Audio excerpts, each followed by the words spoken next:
Okay, so before we start with this next problem, I forgot to mention a couple of things in the last one. We were looking for in the last problem, we were looking for the height of the pyramid, right? Where we had the volume, and well, you guys just did it. You guys just saw it. So I forgot to mention that same process that we did would be the same if we were missing the width or if we were missing the length. Exact same process. Nothing really changes except that instead of the height missing, the W is missing or the L is missing, the length, okay?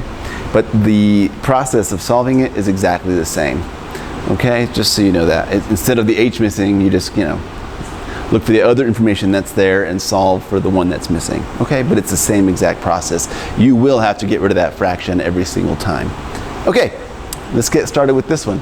So in this problem, it's a little bit different. They're still asking us for the volume. What is the volume of this pyramid? If you think you can solve it, go ahead and stop the video and give it a shot. All right, so how did it go? So we have this pyramid. They're asking us for the volume. What are we missing, or what did they give us? What information do we have? Again, focus on what we know, not on what we don't know, right? So we have the height, 6 feet, right? And then they give us this thing in red. What are they talking about there? What is that? What is that? They say A is equal to, what is it, 32 feet squared. What did they give me? They gave me the area. They gave me the area, and in this case, the little line is pointing to the base of the pyramid. The base is a rectangle. It looks rectangular to me. And in my mind when I drew it, I was thinking rectangle. So it's a rectangle. And they gave me the area of that rectangle. So you might be thinking, well, I have my formula, length times width times height divided by 3. I don't have the length and I don't have the width. All I have is the height. What do I do?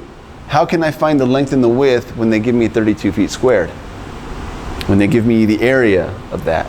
Well, actually, we don't need to know the length and the width. What we have to understand is what part of this formula, and remember when I started this, right? I was like, this means something, this means something. We add the divided by 3, it means something. The formulas get built onto each other. Like volume of a cube is built on the area of a square. The volume of a pyramid is built on the formula for the volume of a cube. That kind of thing, right? I don't know if that makes any sense, but we have to know what part of the formula would give us 32 feet squared if we're talking about the rectangle, right? In other words, what they gave us is the area. Oops, let me use red again. They give us the area of this shape down here. Okay? They gave us the surface area of the base, 32 feet squared. Now, like I was saying, I don't really need to know what the length is, and I really don't need to know what the width is.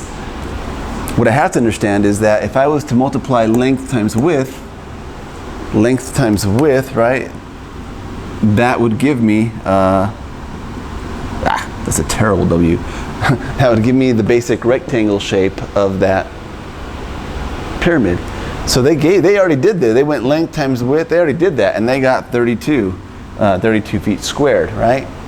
So in other words, they already did some of this for us. It's less work for us. It's just a little bit, maybe perhaps a little bit more identifying what we have to do, but really the work is less. They already did length times width. So let me show you what that would look like. I'm not gonna write length times width. They already did it, that's what they got. They multiplied 2 dimensions and they got a 2-dimensional answer. They got area. Okay, so they already did length times width, 32 times h.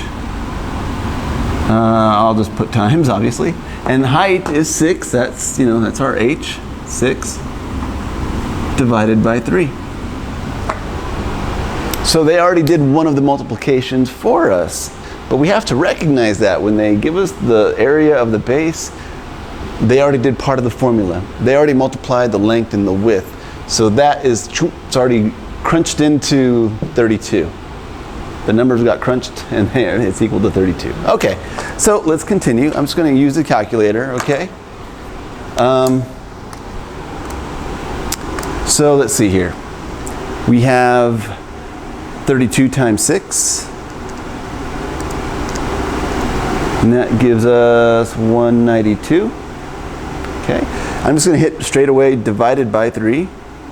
And I've already explained that the answer, or ANS, means the previous answer that I got. So that answer divided by 3, and that gives us 64. So the volume of the pyramid is, I need my marker, is 64. 64 feet, and it is volume, so cubed. Man, I can't write today. All right, cubed, 64 feet cubed. Okay, so we found the volume, but we had to kind of trust that they did some of the work correctly for us, and they always, obviously it's going to be right when they give us that. And just so you know, that I didn't do it in the last problems, but that kind of thing can happen in cylinders. It can happen in rectangular prisms where they give you the surface area of one of the sides, but you might be missing the other third dimension where you have to multiply by. So again, these kinds of problems come in all different shapes and sizes, so to speak. So just be prepared for that. But this is why I was saying it's important to understand what that part of the formula represents, right? And then what that part of without the division, of course, what does that mean? Length times width times height. What is that for? That's for the volume of a box, right? Rectangular prism. And that's the area of a rectangle or a square. Well, this just so happens to have a rectangle base, so I know that the L times W, the length times width, is equal to that 32. Okay, so that's why it's important to recognize your formulas and understand how they relate to other parts of other formulas. Okay, all right, so cool. Let's take a look at another one.